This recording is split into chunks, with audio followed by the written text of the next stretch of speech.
Lila adalah seorang wanita berusia 23 tahun yang tinggal di sebuah rumah sederhana di pinggiran kota bersama kedua orang tuanya dan adik laki-lakinya Raka yang masih berusia 19 tahun.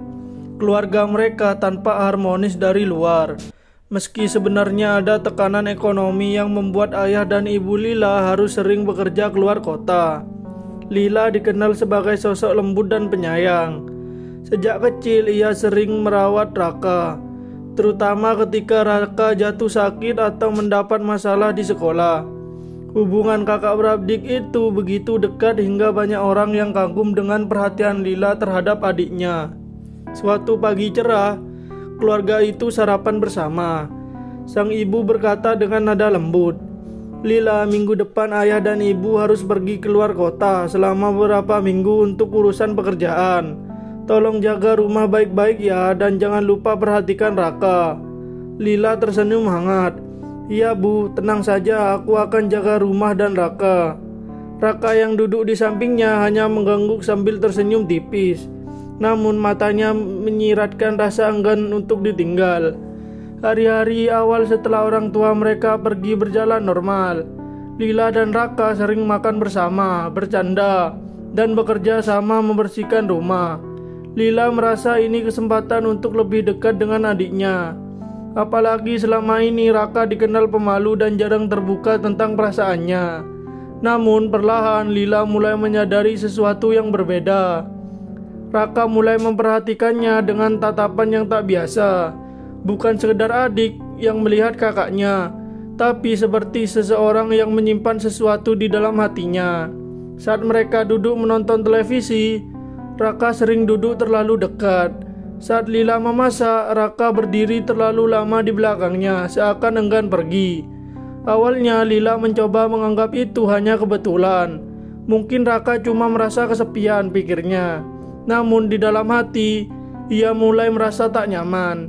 Ia tak menyangka bahwa perubahan kecil itu akan menjadi awal dari badai besar yang akan mengguncang hidup mereka.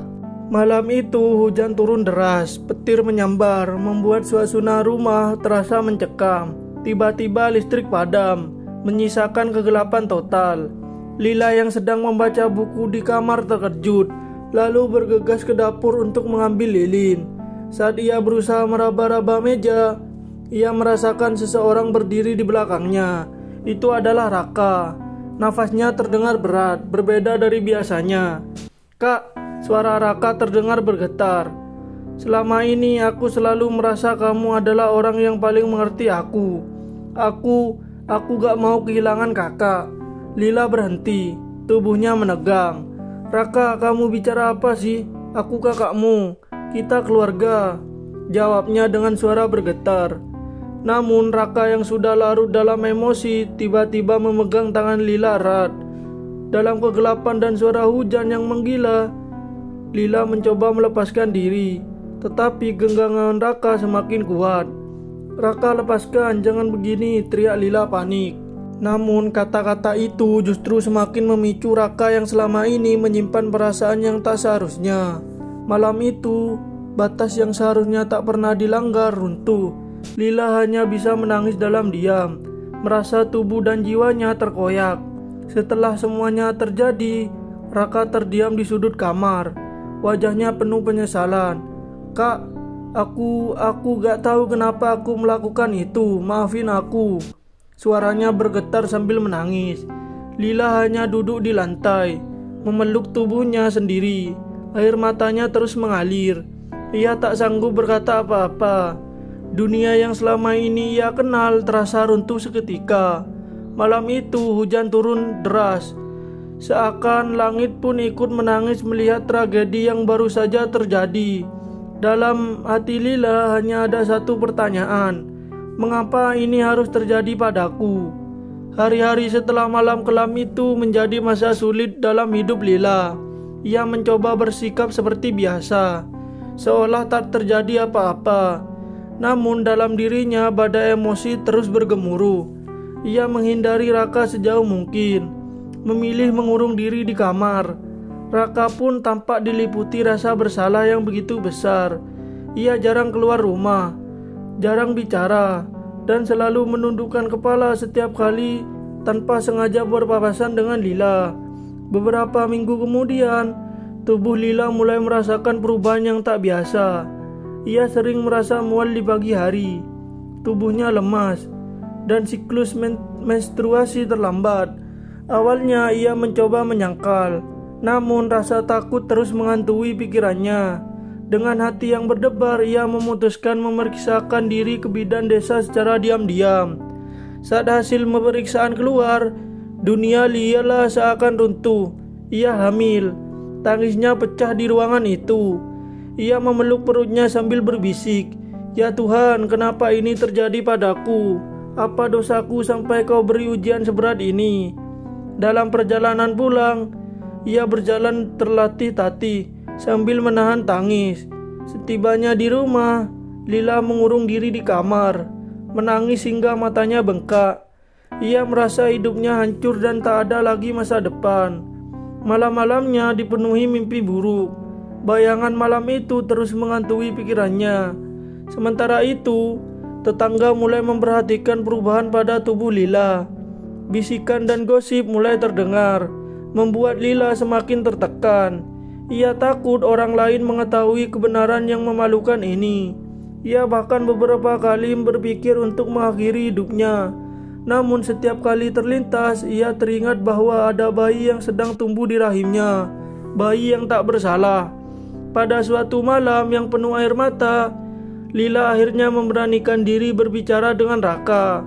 Dengan suara gemetar, ia berkata, "Raka, kamu harus bertanggung jawab. Aku gak bisa hidup ini sendirian. Aku tidak akan biarkan anak ini lahir tanpa kejelasan."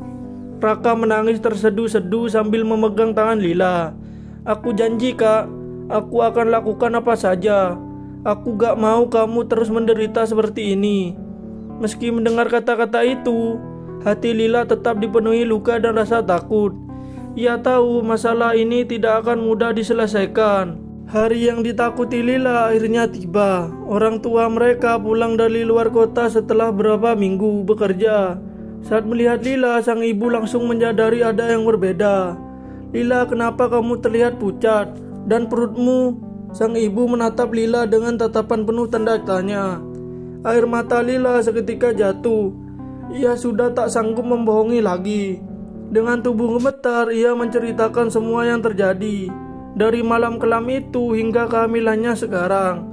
Sang ibu menangis histeris, memegangi dadanya seakan tak percaya apa yang baru didengar.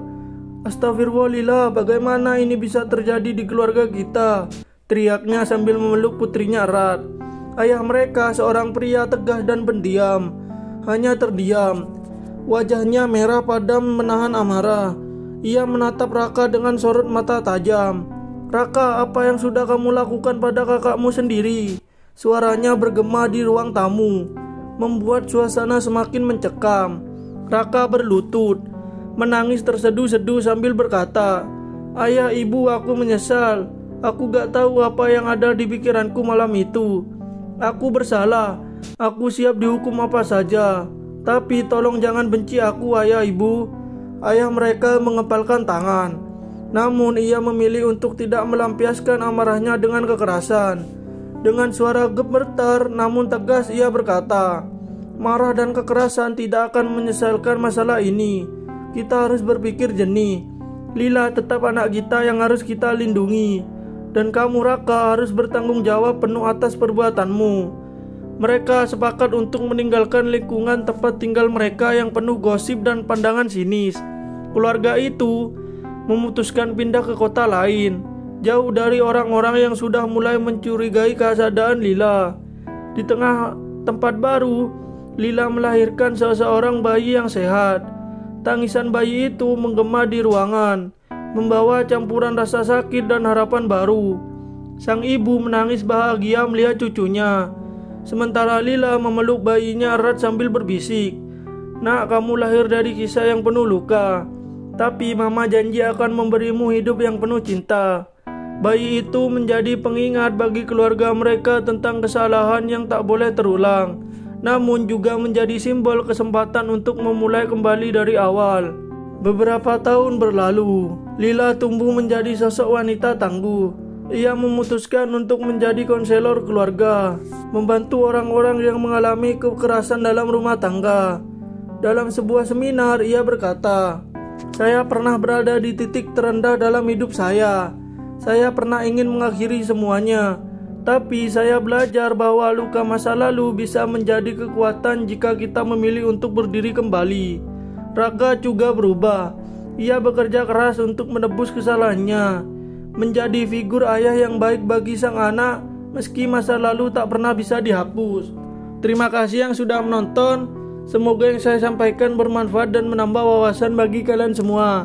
Jangan lupa like, komen, share, dan subscribe. Peace out.